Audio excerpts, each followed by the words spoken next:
Yan, nandito na tayo sa Whistler. Pasok na tayo sa kanilang center, yung downtown center.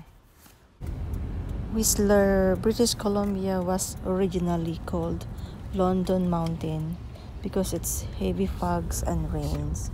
Bakit siya tinawag na Whistler? Why they call the place Whistler? Dahil pala sa Hoary Mammoth. It's because of the son of Hoary Mammoth pala. Hoary Mammoth is the largest North American ground squirrel.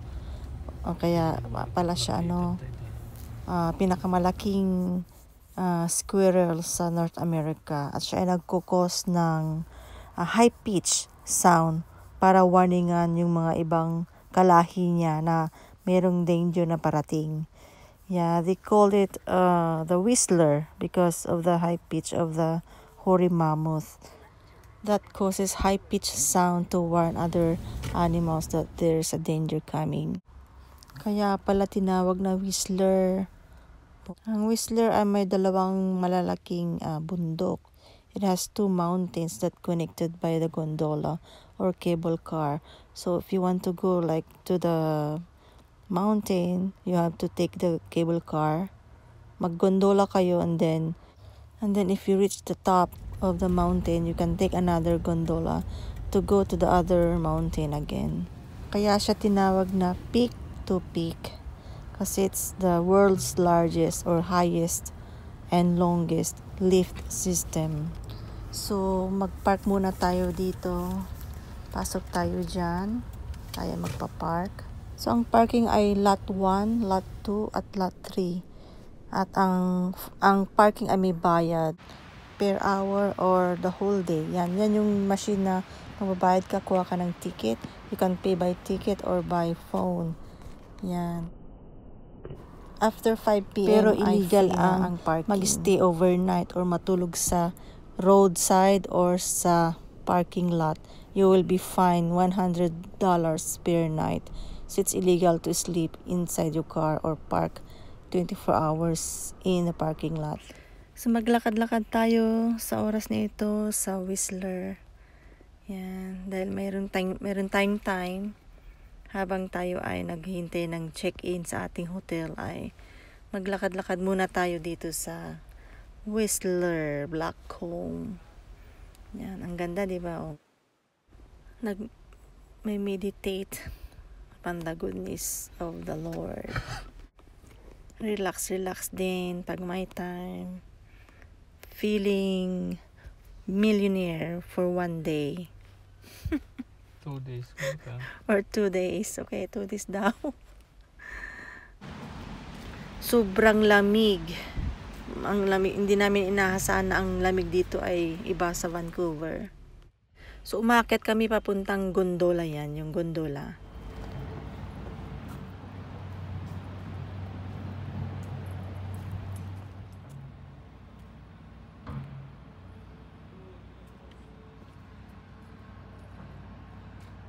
So, yan yung gondola nakasara kasi walang kukunti ang tao, so nakasara. Baka mini-maintenance nila. Ginagawa. Yan, so sarado siya. Kami ang nandito lang. Kukunti lang kaming nandito. Yan, sarado. Busy yan pag summertime at wintertime. Yan. So, ito yung around gondola. Mahal ng bayad.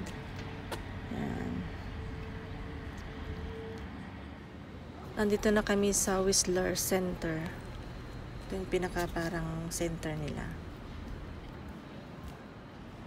Ang ganda ng mga halaman, dahon lang mga yan, pero para siyang bulaklak, Puro dahon na red at yellow.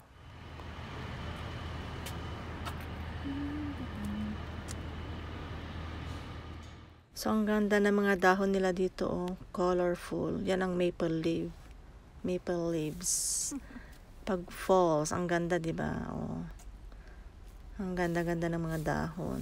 Yan. Very colorful.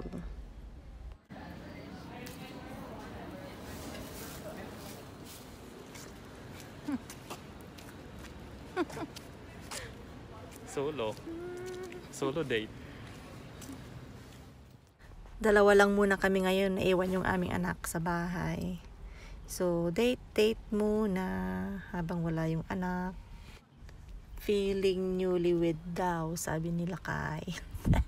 May pasok kasi ang aming anak kaya ayaw niyang sumama.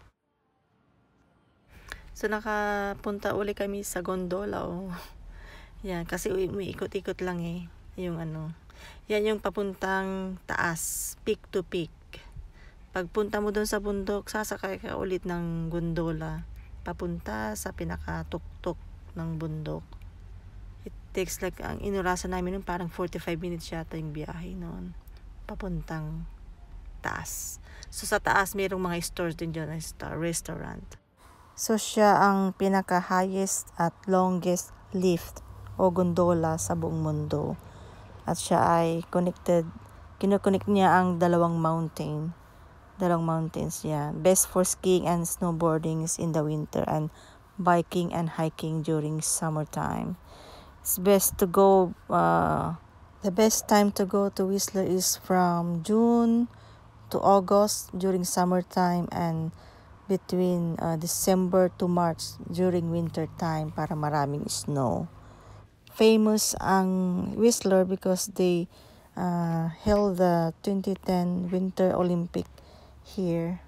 But taking the gondola or cable car is very expensive, but it's really worth it talaga.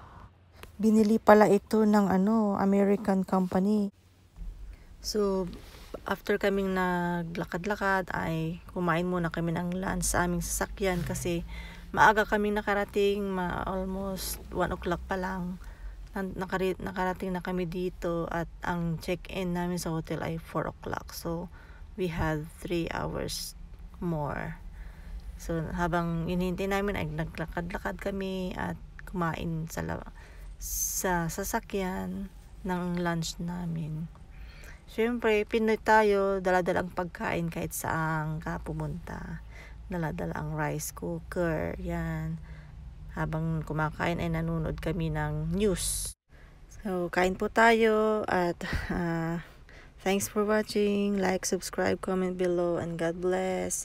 And sa next video ay continuation ng Whistler. So, manood po tayo ulit. Thank you ulit. God bless.